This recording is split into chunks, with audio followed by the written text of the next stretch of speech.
The only TNA note here that I have before we move on, and this could have some ramifications on their Slammiversary pay-per-view, which is coming up in 2 weeks, is that apparently MVP suffered some sort of knee injury. I think it was at a Preston City Wrestling independent show this past weekend. Don't know what the injury is. Apparently he came out the next night on crutches, couldn't wrestle, said that there were some tests done that were inconclusive. He's going to have to fly back home and have an MRI done.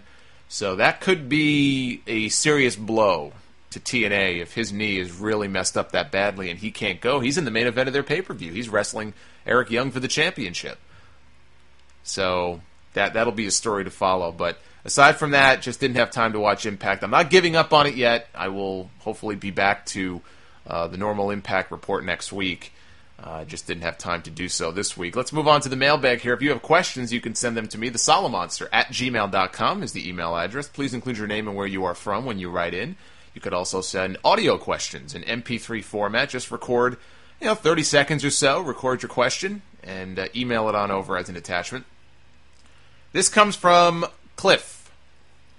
This was a quote from Magnus that I found on SEScoops.com. He said that Magnus said, on average, numbers went across the board while I had the strap. The job of the heel champion is to get the baby faces over and leave the place in a better state than he found it. Mission accomplished. I can't wait to sink my teeth into my next chapter.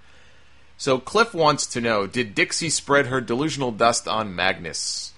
I like that. Delusional Dixie dust. This was from a column that Magnus wrote recently for Fighting Spirit magazine in the UK. I think he does a monthly column for them. Yeah, he goes off on wrestling writers in this column that Cliff pointed at. He calls them parasites, talks about how WWE and TNA both have to work to crack down on people who leak information. I guess he got all pissy because a promoter asked him if he had any heat with John Gaborik, who handles creative for TNA, and Magnus said it wasn't true. I never heard that. I don't know where that came from, but his other comments are what confirm my suspicions about mental illness running rampant in TNA.